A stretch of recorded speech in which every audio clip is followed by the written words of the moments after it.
That's like 9 questions there. I'll do my Yes. best. Okay.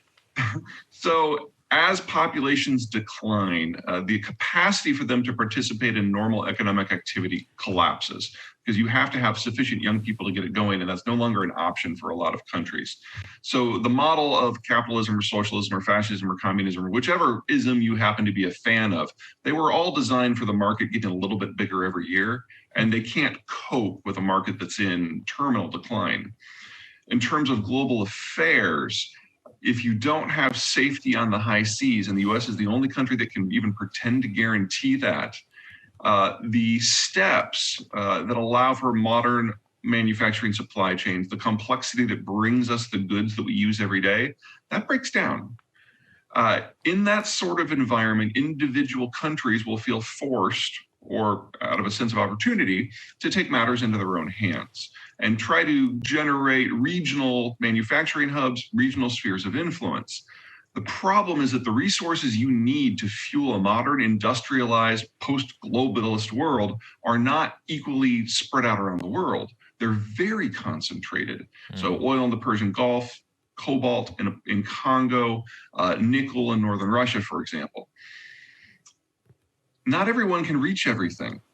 The United States should be pretty much okay because we're going to be combining the Western Hemisphere with maybe the Japanese and Southeast Asia. But for everyone else, you're looking at sharply truncated capacity to access the inputs that allow modern life to happen. So we're seeing some of this going on right now with the Ukraine war. There are a number of countries who are completely reliant on globalization to allow them to import energy. China's probably at the top of that list. And in a world where Russian crude is going offline bit by bit, that means the entire map of where crude can go is going to reshuffle. So it's probably going to look something like this. As the Russian crude falls offline, the Europeans, who are their primary customer, are going to go back and reinterface with countries closer to them that they have better relations with, primarily former colonies. That's North Africa and West Africa. There's enough there, plus Norway, to supply the Europeans. But that means that Russian crude is going offline and North and West African crude is going offline. That means there's not enough left to go to East Asia. Now, the Japanese have a navy. They can reach the Western Hemisphere, work with the Americans, still get supplies in. But China can't. China is a good example of a country that is absolutely screwed from this new sort of environment. They've mined most of their own country out, and the resources that they need from further abroad are concentrated in certain footprints that the Chinese can't reach. So China and a lot of countries in the broader world will not be able to access affordable and ample energy supplies to maintain their current system. And they also can't reach the cobalt and the nickel and the copper that is needed to maybe try their hand at the green transition. And in that sort of environment, you're not just looking at a trade breakdown in East Asia, and a population bust. You're looking at a loss of the inputs that are necessary to maintain today's economy, much less the future one. And that suggests a screaming reverse in economic activity and a deindustrialization of the system. That doesn't simply make the Chinese no longer rich.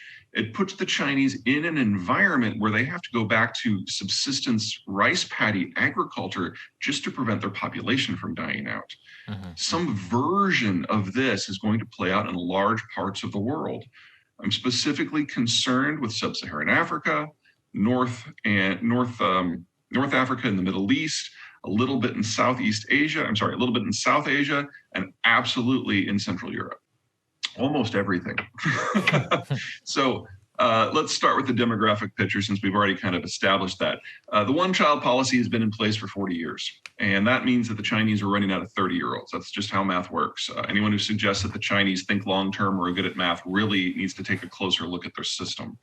Also, with the more recent census data that has come out, they are now admitting grudgingly that they've overcounted their population by in excess of 100 million people. Wow. Now, the Chinese system, as of 2 years ago, before this new census data had come out, they were already the fastest aging and fastest demographically collapsing country in human history. And now with the new data, it suggests that the Chinese population will be less than half of its current size as soon as 2050. So just from a demographic point of view, this is the last decade of China as a unified nation state. They're a dead man walking. Let's go beyond that. Okay, one belt, one road. This is an outcome of something the Chinese do with their financial system.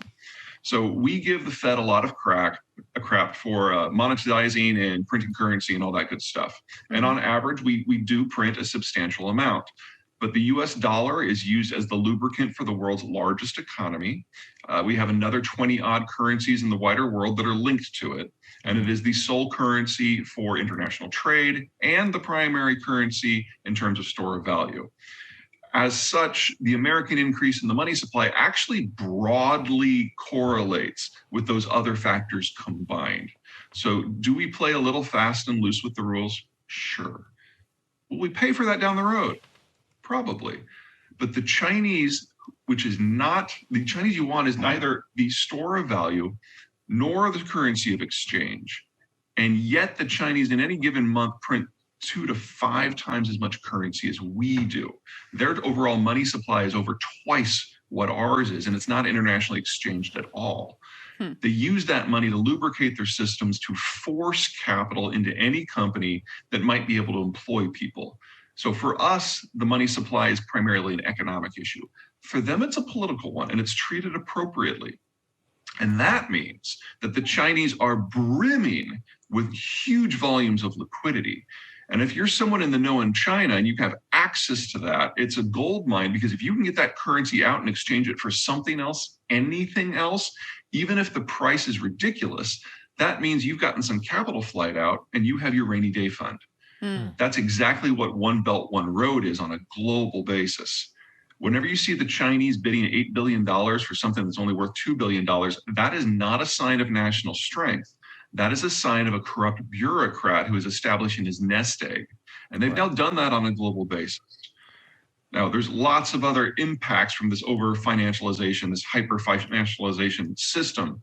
But overall, it does mean that each individual Chinese company of size could not survive in the global environment unless that money keeps coming. Other countries have tried various versions of this. Japan probably is at the top of that list. They're the ones who kind of designed the model. But eventually, you have sufficient exposure that you can't compete. And you start going down a Japanese-style economic malaise that in this case has lasted 30, 35 years already. And the Japanese economy today is about the same size that it was in 1994 before the decline really got going. That is the best case scenario for the future of China, a slow, long stagnation. But there's a lot of reasons to expect it to be a lot worse.